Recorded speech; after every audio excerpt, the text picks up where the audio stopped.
कुरान में जगह जगह पर बने निशानात के बारे में आपको जरूर जानना चाहिए। जैसे कि आप देख सकते हैं कि यहाँ पर ला लिखा हुआ है, इसका मतलब होता है नहीं, यानी कि आपको यहाँ पर नहीं रुकना है। यौमिहिम हादा वमा, तुरंत आपको पढ़ते चला जाना है, क्योंकि ला का मतलब ही होता है नहीं। जैसे कि आप यहाँ पर देख सकते हैं कि मीम लिखा हुआ है और उसी लाइन के साइड में आप देखेंगे तो वक्फे लाजिम लिखा हुआ है। वक्फ का मतलब होता है रुकना और लाजिम का मतलब होता है जरूरी, यानी कि आपको यहाँ पर रुकना जरूरी है। आप बिना रुके यहाँ से आगे नहीं बढ़ सकते हैं। जैसे यहाँ पर आप देख सकते हैं कि ऐन का निशान बना हुआ है और इसके ऊपर 14 लिखा हुआ है, नीचे 3 लिखा हुआ है और बीच में 8 लिखा हुआ है।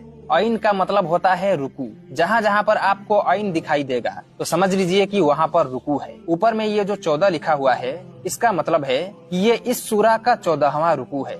ये है सूरह तौबा। सूरह तौबा की ये 14वां रुकू है। और नीचे में जो 3 लिखा हुआ है, इसका मतलब ये है कि ये इस पारा का तीसरा रुकू है। जैसे कि ये 11वां पारा है तो ये 11वां पारा का तीसरा रुकू है। और बीच में ये जो 8 लिखा हुआ है, इसका मतलब ये है कि इस रुकू में कुल 8 आयतें हैं, यानी कि पिछले वाले रुकू से लेकर इस रुकू के बीच टोटल 8 आयतें हैं। जैसे कि आप यहाँ पर देख सकते हैं कि जा का निशान बना हुआ है और उसी के ऊपर एक और निशान बना है। तो इन दोनों का मतलब क्या होता है? देखिए, जा का मतलब होता है वक्फे मुजव्वज, यानी कि यहाँ पर न ठहरना बेहतर है, यहाँ पर नहीं ठहरना चाहिए। लेकिन अगर आप ठहर भी जाते हैं तो माना नहीं बदलेगा। और ऊपर में ये जो साद, लाम और या लिखा हुआ है, इसका मतलब होता है कि यहाँ पर मिला करके पढ़ना है, यहाँ पर रुकना नहीं है। फिर भी सांस टूटने की वजह से अगर आप ठहर जाते हैं तो मीनिंग में बदलाव नहीं होगा। तो देखा जाए तो दोनों का मतलब सेम ही है। ठहरने से ज्यादा बेहतर है कि आप मिला करके आगे पढ़ते हुए चले जाएं। जैसे कि आप यहाँ पर देख सकते हैं कि जीम का निशान बना हुआ है, इसका मतलब होता है वक्फे जायज, यानी कि यहाँ पर रुकना भी जायज है और ना रुकना भी जायज है। आप चाहे तो यहाँ पर रुक सकते हैं